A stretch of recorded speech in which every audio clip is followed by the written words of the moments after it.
Who should Ireland pick for their final game of the Six Nations? Now, there's a lot on the line for this game. They could potentially win the Six Nations. If France loses, if they beat Scotland, they will be the winners. And I mean, if you think of how they started the tournament, losing in the fashion they did to France, and then bouncing back every single game, progressing, getting better, this will be a huge win for Ireland if they can get it done. So they will be choosing their full strength team. They maybe did choose a few guys and give guys a few opportunities last week that were a bit inexperienced and probably wouldn't be in their first team right now. But I mean, it was really good to see some guys get some really good opportunities, like a Nathan Doak and a Tom Stewart for them, and like a Jacob Stockdale as well. Now, I do think this week's team is going to be a lot different, and we will get into it. But before we do, guys, if you do enjoy the content, please don't forget to like and subscribe to help the channel grow. I'm so thankful for all the support, and I really do appreciate it. I see all the comments, and trust me, I do try to respond to all the positive comments, and I really do appreciate them. But let's get right into it. So this is my team that I think that Ireland could pick, who they should pick, and who I think they probably will pick going into this week's game against Scotland. Now, Scotland have been on fire the last few weeks as well, so this game is going to be absolute fireworks from start to finish. I think the forward battle, Ireland might have the stronger team there, but when it comes to the backline, I think Scotland might be a bit stronger right now. So the balance of power might shift throughout the entire game, but I think it's going to be very exciting. I will be doing a bit of an in-depth preview to kind of see where I think each team can get a bit of success against the other, where I think each team will be strong, what type of style they'll play. And once the teams do come out throughout the week, I will be reacting to the team selections and also doing a bit of a combined team between the two in our preview, just kind of seeing on paper which team maybe looks the strongest and where they look the strongest, where the balance of power is. But let's get right into it. Number one, I've gone for Tom O'Toole. I think he was really good this week against Wales, and he actually looks really good as a starter. He looks physical, he's big, he's quite solid at scrum time as well, and they're probably going to need it this week because Scotland really did step up in the set piece at scrum time, especially against France. And if they keep that up for another week, it might be a long day in the office for this Ireland forward pack, who's not really been that dominant at scrum time, but I do think that Tom O'Toole probably is the right guy right now. I do think Jeremy Loughlin is injured right now. I did kind of search and see reports that he is injured, so I think right now, with what they do have available, I think Tom O'Toole is the guy for Ireland. Number two, Dan Sheehan. I think Dan Sheehan definitely comes back into the team. I mean, he is one of the best hookers in the world, and he's probably one of the best hookers in the Six Nations right now. He is Ireland's number one guy as well, so I think he'll definitely be there. He got a nice rest week now with Tom Stewart getting the opportunity and Ronan Kelleher getting the start, but I think Dan Sheehan's going to come back, and he's going to be full of energy, he's going to be ready to go, and looking to make a big impact. Now moving on to number three. I think they'll go for Tide Furlong again. I know a lot of people have been complaining about him struggling, that maybe his age is catching up to him a bit, but he still is competitive around the field. And at scrum time, he has been struggling, and I think it is something he can sort out. I don't think he'll sort it out within a week, but around the field, he's been a bit better. If you think about his carries, some of the work rate he's been getting through, the way he hits rucks as well, he still is putting out some valuable output on the field. So I think right now, moving him to the bench or benching him probably won't be the best because he's come in. Ireland have actually started to play well and win games now that he's come back. So I think when Ireland are playing like this, you don't really want to change too much either. At number four, I've gone for James Ryan. I think he is the perfect starter right now for Ireland. I mean, he does all the unseen hard work really well. He's going to smash people in tackles. He's going to smash into the rucks. And he's going to make sure that Jameson Gibson Park gets the cleanest and the quickest ball possible. I think James Ryan is better suited to the starting lineup than the bench. Now, I do think some players, their styles kind of suit starting more than benching. And I did like James Ryan when he came off the bench against France, but I do think his style of play does suit starting a lot more. And I think he's been really good recently. I actually think for my player ratings for him, I haven't given anything less than 7 since the first game. So he's been really good and he's really pitched up recently. So it's good to see James Ryan playing at that level because he is helping his team a lot. And he is a key part of that engine room for Ireland. Moving on to number 5, a guy that I normally do like seeing play in the number 6 jersey. I'll still keep him at 5, Tide Burn. I thought he was excellent again against Wales. He's a really big threat on the ground. He's good at line-out time. He's versatile all around the field. And I've got a really good reason why I think he should start at number 5 and not in the loose trio. Now, I do think with who I have chosen in the loose trio here, it probably makes sense to get the strongest team out there available. Now, people will be saying, what about Joe McCarthy? Right now, I do think Joe McCarthy probably makes the most impact coming on from the bench. As we saw against Wales, he came on, he had energy, and he was able to instantly make a big impact. So I think keeping a guy like him there on the bench, maybe with a guy like a Nick Timoney as well, Maybe Kian Prendergast, they might choose him, but he's not.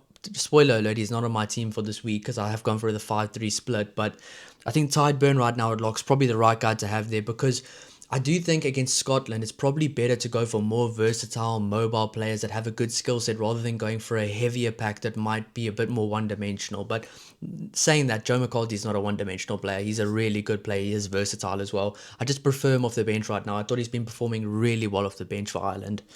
Moving on to number 6. This is where it changes up a bit. I've gone for Jack Conan at number 6. Now, originally I was going to put Tide Burn at number 6 and bring Joe McCarthy in at lock at number 5. But Jack Conan has been absolutely awesome for Ireland. He has been such a good player, and I think he's honestly completely confirmed himself as a starter for Ireland. He's been phenomenal. The work this guy gets through. He kind of reminds me of a Tide Burn in a way of how he just gets on with it. He gets on with the game. He gets on with his business. He's dominant all around the field. He scores these crazy tries. Yes, it didn't get allowed at the end of the day, but he scores these amazing tries where he's like 5 meters out and he has such a lot of work to do, and he still manages to leg drive over the line. So Jack Conan for me in the Six Nations has gone from a player that I always thought was good to a player that I now think is absolutely excellent. So from a non-Irish perspective, I do kind of see now what Irish fans see in Jack Conan, and he is a phenomenal player. He is an absolutely phenomenal player. If there are any South African fans watching this, he's the only way I can describe him is he is probably Ireland's Kwagga Smith right now. I'm not kind of comparing them as a play style, but he is that guy that doesn't get enough credit in Ireland's team, that is such a good player, and he's very reliable for them. So he has been a really good player, and I think he does deserve to start at number 6.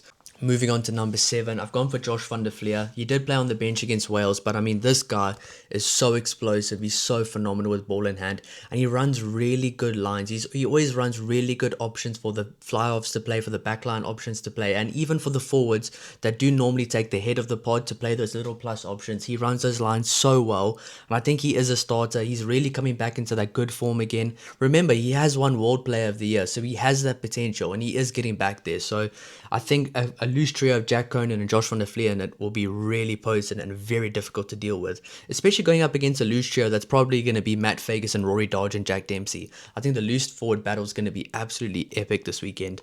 Number 8, I've gone for Caelan Doris, the captain. A bit of a no-brainer. He's been awesome, and I think he's just going to add that value again. I mean, he's one of those guys. He's a clean player. He plays really good rugby. He plays it the right way as well, and he's always a threat on attack as well as defense. He's got a very high IQ as well.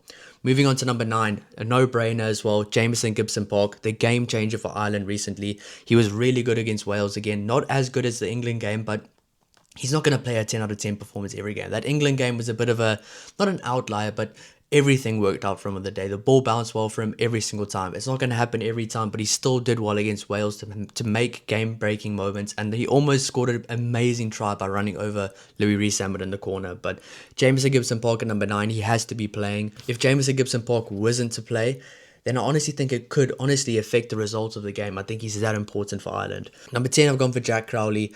Needs to sort out his place kicks this week, because honestly, if he misses the same amount he did against Wales, especially easy ones like that, it could be the reason that Ireland might lose to Scotland. But if he does get them all over, at least a 90+% conversion rate, I know some of them are very difficult from the corner, then honestly, Ireland do have a chance to win this game. And I think this game, honestly, I don't really know who's the favourite right now. It's a bit of a 50-50 going into it, but it's going to be a big game for Jack Crowley, and it could be another solid reason for him to really cement himself into that number 10 jersey.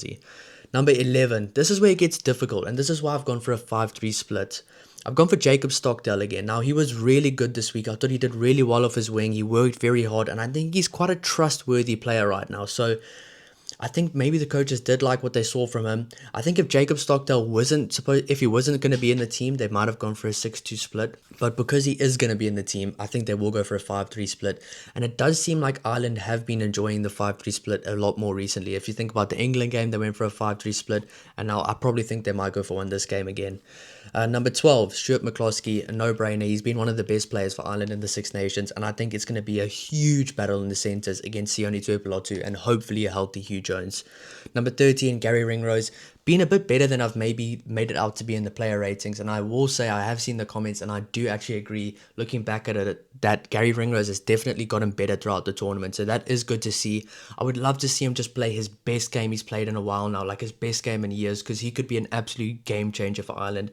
And if Gary Ringrose is playing at his best, he could be a sole reason why Ireland could be winning a game as well, especially if the forward pack's working well, because Gary Ringrose at his best is absolutely phenomenal. Moving on to number 14, it's going to be Robert Balogun. Some things didn't go his way, but he was still really good against Wales. And if some of those things did go his way, he would have had another 9 out of 10 performance and probably a man of the match performance as well. So it's going to be very exciting this week. It'll probably be Balogun versus Kyle Steyn. So probably two of the in-form British and Irish Lions countries wingers right now. I think those probably are the two informed wingers from those two countries. So Kyle Steyn versus Robert Balogun is going to be very interesting to see, and I'm very excited for that one. Number 15, Jamie Osborne. He's consistent. He's a trustworthy guy. He plays with a high IQ. If we were to take him out the team now, I think that would be silly. I know Hugo Keenan probably is healthy, but I think Jamie Osborne hasn't given the selectors or the coaches any reason to drop him out the team. I think he's been solid, and I think he's a really trustworthy player in a position that is very difficult to be trustworthy in. Now, moving on to the bench, I think the bench is going to be a very important part about this week, but I do think Ireland will be going for a 5-3 split. I just see it happening. I don't know. I just have that feeling. If it doesn't happen, it's not the end of the world. I think they've got a lot of versatile players that can kind of play between the backs and the forwards, especially if you think of like a Nick Timoney, maybe a Kian Prendergast as well. That's probably why they might go for a 6-2 split, but I've gone for a 5-3 split here. I've gone for Ronan Kelleher at number 16. Had a very good game in the starting lineup. He's going to be using with confidence. He's been on the form of his life recently. He's playing such consistent rugby, and he's such a trustworthy guy in this team that he could play an 80-minute game. He could be the starter, and he would still play just as well. And he would slot in almost the same way Dan Sheehan does. Now, I do think Dan Sheehan adds that a little bit extra, has a bit extra to him, maybe a bit of an extra skill set, a bit of an extra power game, maybe a bit more superstar factor. But Ronan Kelleher comes on, he does his job extremely well, and he's such a trustworthy guy on this team. Number 17 and number 18, I've gone for Milner and I've gone for Finlay Bealham. I think those two will be the guys. I know Bealham didn't play this past week against Wales. I think he was rested since he has come back from an injury, but I think he'll definitely be primed to play this week. He's going to be a very important guy to play. And honestly, those scrums in the second half are going to have to be solid, because Scotland, especially against France, really found their form and they found their momentum in the scrum. So they're going to have to find an answer in the week, because it could be a long day in the scrum battle, but I think it's going to be a very, very intense scrum battle this weekend. Moving on to number 19, I've gone for Joe McCarthy. As I said, I think Joe McCarthy's going to make a huge impact from the bench. I mean, this guy was awesome against Wales. He kind of reminds me of an Archie Snyman that comes onto the field, looks very comfortable off the bench, and you just know he's going to come on, he's going to cause havoc, he's an athlete, he's going to be able to get those extra offloads out, and when he's fresh while the other team is really tired, it's going to be a big difference. He's going to be able to make a big impact, a big difference. So, Joe McCarthy at number 19. Number 20, one of my favourite players for Ireland, Nick Timoney. He's had an absolutely awesome Six Nations, and I think Nick Timoney will once again be in the team. He had a good game in the starting lineup, but once again, I just think he is a really good player off the bench right now. He's playing with confidence, he knows his role inside and out, and he honestly seems like it's impossible for him to have a bad game, especially with the style he plays. He plays a very high percentage style of rugby, so I think he's a really important guy in this team right now, and I think he's going to play an important role again this week. Moving on to number 21, this is where I think another change comes in. I think Craig Casey comes in for Nathan Doak. I love Nathan Doak, but I think in a big crunch time game like this, it's probably only fair and right to give Craig Casey another opportunity, who's played most of the games throughout the Six Nations. I think Craig Casey's been good the Six Nations. He hasn't been great, but I think he's a solid guy off the bench, and he'll probably be the guy in the number 21 jersey. Moving on to number 22, I've gone for Kieran Frawley, a guy that honestly got some quick little touches on the weekend, but he looked very dangerous with the touches he got, and he also looked good against England as well. So I think he's a really good guy to have on the bench for Ireland. He's done some really good stuff for Ireland at international level, and it's really good to see him back in the team. So I think he's a guy that can come on. If anybody in the backline gets injured, he can come on and probably slot in any position from number 10 to number 15, so he'll be fine. And I think having him on the bench really adds a lot of versatility. And if they were to go for a 6-2 split, then I'd probably say Craig Casey 22, Kieran Frawley 23, with Kian Prendergast coming in at number 21. That could be an option as well, but I do think at number 23 they'll go for Tommy O'Brien again. He is healthy from what I've seen. He was only left out to rest, but he had a really good game against England. He might even start. I do think if maybe if Craig Casey and Kieran Frawley were the only two backs on the bench, then Tommy O'Brien might get the start over Jacob Stockdale. But with the team I've gone here with the 5-3 split, I think Jacob Stockdale will probably be preferred as a starter over a bench player, because Tommy O'Brien as well as Kieran Frawley both played really well off the bench. But that's just what I think. I'll go over it one more time. Number 1, Tom O'Toole. Number 2, Dan Sheehan. Number 3, Furlong. Number 4, James Ryan. Number 5, Tide Byrne. Number 6, Jack Conan. Number 7, Josh van der Vlier. Number 8, Kalen Doris. That would be an incredible loose trio. Number 9, Jamison Gibson Park. Number 10, Jack Crowley. Also, a lot of people have been saying that I look like Jamison Gibson Park, and I don't see it at all. I honestly don't see it at all. Number 11, Jacob Stockdale. Number 12, Stuart McCloskey. Number 13, Gary Ringrose. Number 14, Robert Balakoon. Number 15, Jamie Osborne. On the bench, Ronan Kelleher, Milner, Beelum, McCarthy, Timoney, Craig Casey, Kieran Frawley, and Tommy O'Brien. If you guys do agree with that, let me know in the comments down below. If you disagree with it, let me know as well. Let's talk about it. I'm so thankful for all the comments, and honestly, all of the Irish fans have been absolutely awesome on my channel. So thank you so much. It's going to be a very exciting game this week. When the team does come out, I will be reacting to it, and I think the Scotland vs Ireland game, it feels like a big one. It feels like an awesome game. I wish I could be there. I am going to be away this week, but I still will be covering the game, so stay tuned for that, and I'll see you in the next one. Cheers.